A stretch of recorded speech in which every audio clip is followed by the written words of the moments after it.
explotó y me dijo, ¿sabes por qué te dejé? Porque estoy embarazada, un guacho tuyo, le conté a mi mamá y mi tía me llevaron a que me lo saque, menos mal, que esto que lo otro, una banda de gilada, me dijo.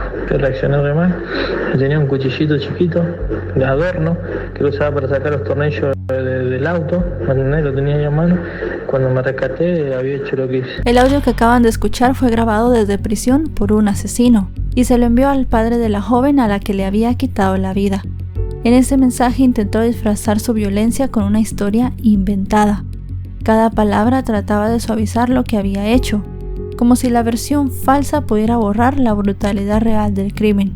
Y aunque el audio no revelaba la verdad, sí puso al descubierto que este hombre era una persona completamente fría. Si quieren saber todo lo que sucedió, quédense conmigo hasta el final del video. Hola a todos, ¿cómo están? Mi nombre es Lesma, espero se encuentren muy bien. Yo como siempre muy contenta de poder estar un día más aquí con ustedes. Muy agradecida de que me estén viendo donde quiera que se encuentren. Hoy tenemos un caso sucedido en Argentina, el de Dayana Capacio. Acompáñenme a ver todos los detalles.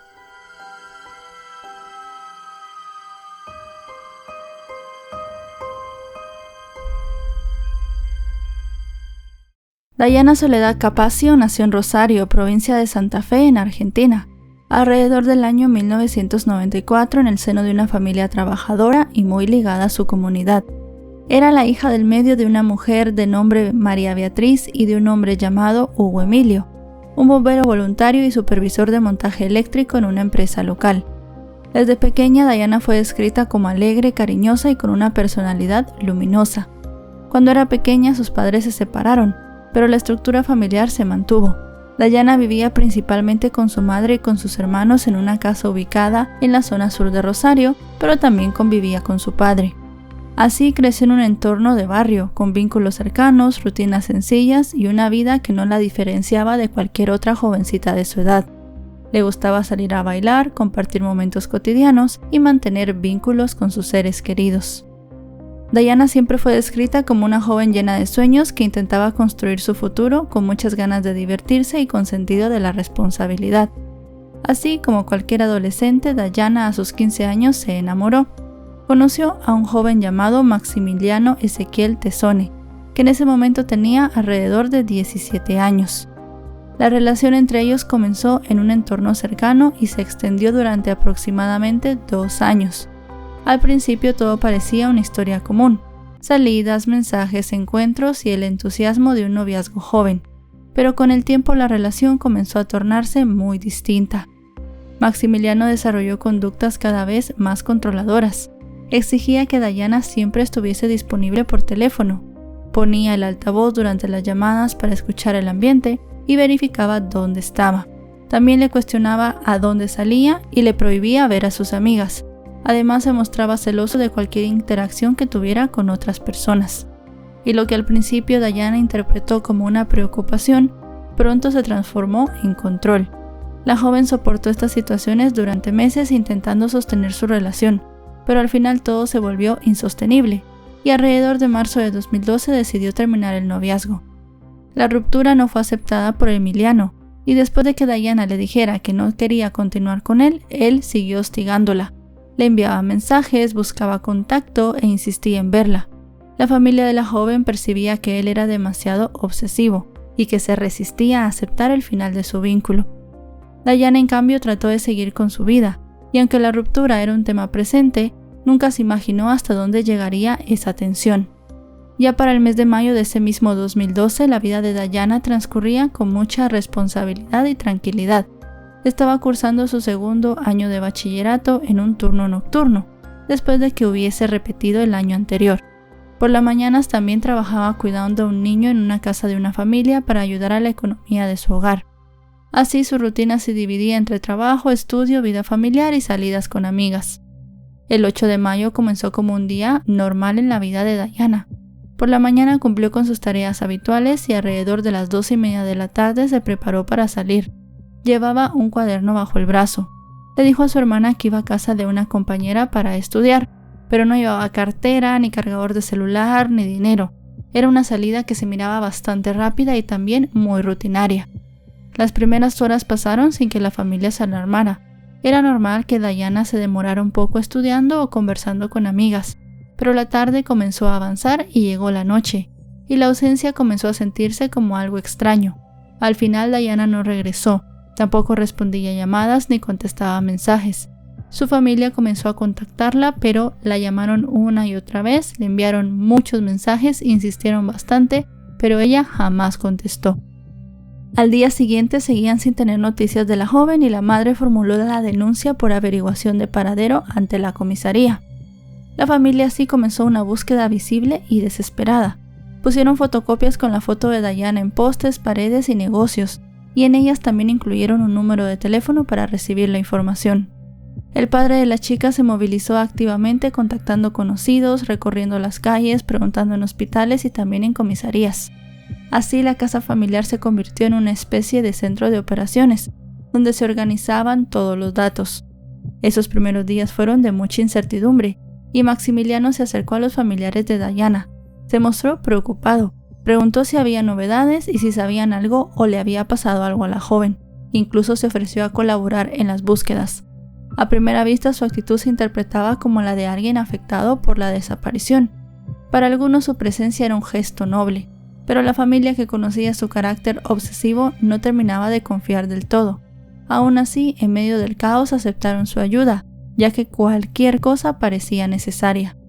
Y mientras la familia pegaba carteles y recorría el barrio, la policía comenzó a tomar los primeros testimonios de familiares, amigos y vecinos. Se reconstruyeron así las posibles rutas que Dayana podía haber seguido hacia la casa de su compañera. Pero buscaron y no había cámaras de seguridad que aportaran imágenes claras de su recorrido. Los días siguientes transcurrieron en una tensa espera. La familia llamó a hospitales, comisarías y a amistades. La policía trabajaba con los pocos datos que tenía disponibles y la comunidad empezó a enterarse del caso a través de fotocopias y del boca a boca. Así la solidaridad comenzó a mezclarse con el miedo. Al final de cuentas, una adolescente había desaparecido sin dejar rastro. Ya el día 11 de mayo, 3 días después de la desaparición, la historia dio un giro brutal. Un cazador que vivía en una casilla incrustada en un monte cercano a una autopista salió con sus perros, los cuales se inquietaron y comenzaron a oler algo entre la vegetación. El cazador se acercó y vio una figura en el suelo. Al principio pensó que era un maniquí, pero luego se dio cuenta que era el cuerpo de una joven. Estaba parcialmente quemado, especialmente del costado izquierdo. El cazador, horrorizado, corrió hasta la comisaría para avisar. La policía llegó al lugar y se encontró la escena. El cuerpo aún estaba humeando. Alguien había intentado prenderle fuego poco antes. Así los agentes acordonaron la zona, comenzaron a procesar la escena y dieron aviso a la brigada de homicidios. Mientras trabajaban en la escena, un detalle les llamó la atención. Un vehículo gris estaba maniobrando cerca del monte intentando alejarse. Esto pareció demasiado extraño, así que decidieron detenerlo. Los policías le pidieron que se identificara y se dieron cuenta que era el exnovio de la joven. En el vehículo encontraron un revólver calibre 32 sin balas. Su presencia en ese lugar en ese momento con un arma en el auto resultaba incompatible para su rol de colaborador y de esta manera pasó a ser el principal sospechoso del crimen. El chico intentó explicar su presencia diciendo que había recibido una supuesta nota de Dayana para encontrarse en ese lugar. Pero cuando le pidieron que mostrara la nota o el mensaje, dijo que ya lo había tirado. Aseguró también que había diferencias familiares de Dayana con sus padres. Incluso comentó que estos no los habían dejado continuar con su relación y que durante algunos meses ella vivió con él y su familia. Sin embargo, el relato tenía bastantes contradicciones y elementos que no encajaban con la realidad. La policía, que lo había visto salir del área del hallazgo, interpretó que había regresado al lugar del crimen para poder tener tareas de ocultamiento, como por ejemplo quemar el cuerpo. Mientras todo esto ocurría en el descampado, la historia del hallazgo comenzó a llegar a la familia.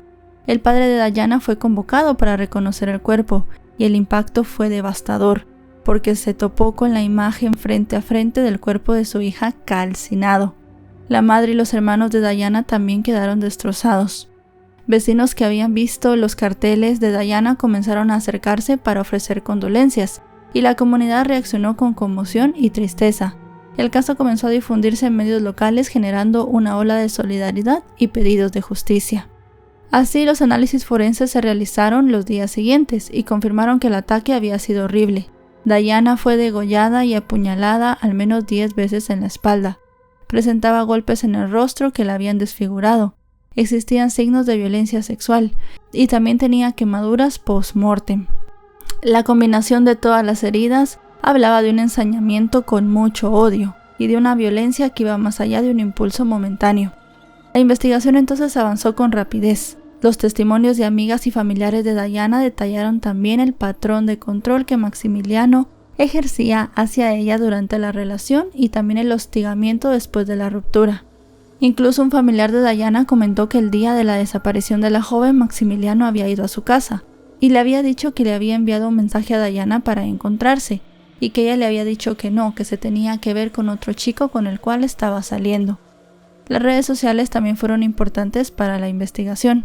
A través de ellas se pudo constatar la insistencia de Emiliano en continuar la relación. En un mensaje, Dayana le pedía que entendiera su situación y le decía que estaba con su familia y que no quería problemas. También se analizaron mensajes y otros registros, y esto hizo que la hipótesis principal se consolidara. Maximiliano había interceptado a Dayana cuando salía de su casa aquella tarde. La había obligado a subir a su vehículo y la había trasladado al monte donde se encontró el cuerpo. Allí, impulsado por el rechazo y por su incapacidad de aceptar que la relación había finalizado, la atacó. La secuencia incluía ataque sexual, golpes, puñaladas en la espalda, el degollamiento y finalmente el intento de borrar las evidencias. Su posterior participación en la búsqueda, su presencia en la casa de los familiares, las preguntas y sus gestos de preocupación fueron interpretados como una estrategia de encubrimiento. En medio de la investigación, otro joven de 19 años también fue detenido, ya que supuestamente le había vendido un arma a Maximiliano. A este chico se le imputaron los cargos de encubrimiento y portación ilegal. Mientras todo esto sucedía, el funeral de Dayana se transformó en un momento de duelo colectivo. La familia fue acompañada por vecinos, amigos y compañeros de la escuela, y despidieron a la joven en medio de un dolor inmenso. Luego de la despedida, el proceso judicial avanzó con la recolección de pruebas forenses, que terminaron de confirmar la causa de la muerte y el ensañamiento. Finalmente, Maximiliano fue imputado por homicidio calificado por ensañamiento y portación ilegal de armas. Las pruebas acumuladas resultaron contundentes. En 2014, 2 años después del crimen, se realizó un juicio abreviado. En esa modalidad, el acusado acepta los hechos y se acuerda una pena con la fiscalía, evitando el extenso debate oral. Como el crimen ocurrió antes de la incorporación del femicidio al Código Penal argentino, se juzgó con una ley más favorable a Maximiliano y fue condenado a un total de 23 años de prisión. La sentencia al final fue un alivio parcial para la familia de Dayana, pero tampoco les dio un cierre definitivo. El padre de la joven expresó en varias ocasiones que aunque la pena representaba una forma de justicia, el dolor no se apagaba. En 2017, el día que se cumplían 5 años de la desaparición de Dayana, el padre de la joven recibió un audio enviado por el mismo Maximiliano. En ese audio se describía con crudeza los motivos por los cuales supuestamente él le había quitado la vida a la joven. También mezcló mentiras con confesiones, un supuesto embarazo, una discusión, un cuchillo y una reacción completamente impulsiva. El padre de Dayana aclaró que todo era falso salvo el final. Al escuchar el audio, el hombre sufrió un infarto agudo, fue operado de urgencia y tuvo que abandonar su trabajo debido a las restricciones médicas, por lo cual su calidad de vida se deterioró. Pasó de ser un bombero activo acostumbrado a correr y trabajar, a vivir con una salud reducida dependiendo de una medicación todos los días. Para 2020 el caso volvió a los medios, cuando la comunidad de Rosario se indignó nuevamente, porque el padre de Dayana realizó una denuncia mediática. Es que Maximiliano estaba engañando mujeres desde la cárcel. En ese momento, a pesar de tener problemas de salud, el hombre se había consolidado ya como una figura pública de lucha contra la impunidad y contra los beneficios penitenciarios para hombres que maten a mujeres. Así transformó su dolor en activismo y se integró a un colectivo.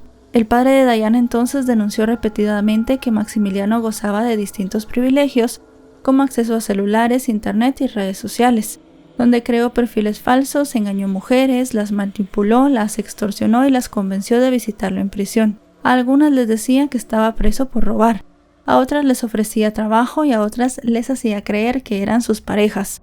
Les pedía fotografías íntimas y luego las utilizaba para extorsionarlas y sacarles dinero. El padre de Dayana denunció que la madre de Maximiliano también lo ayudaba en estas maniobras.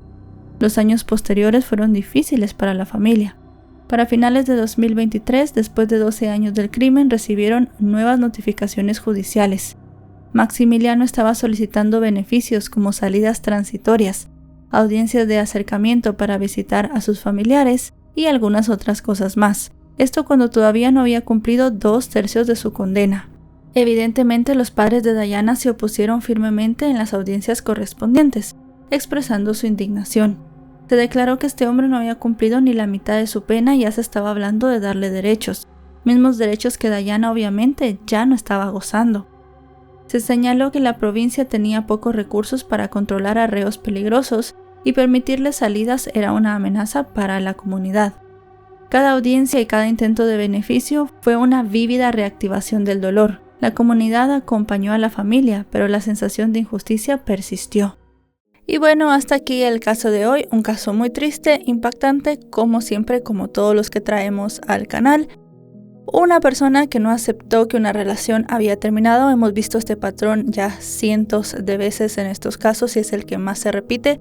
Pero creo que aquí también tenemos que ver el cinismo de este hombre de llamar al padre de Dayana, contarle cómo habían, según él, sucedido los hechos y que ahora también hay otra cosa de la que tenemos que hablar y son los beneficios carcelarios de este tipo de personas.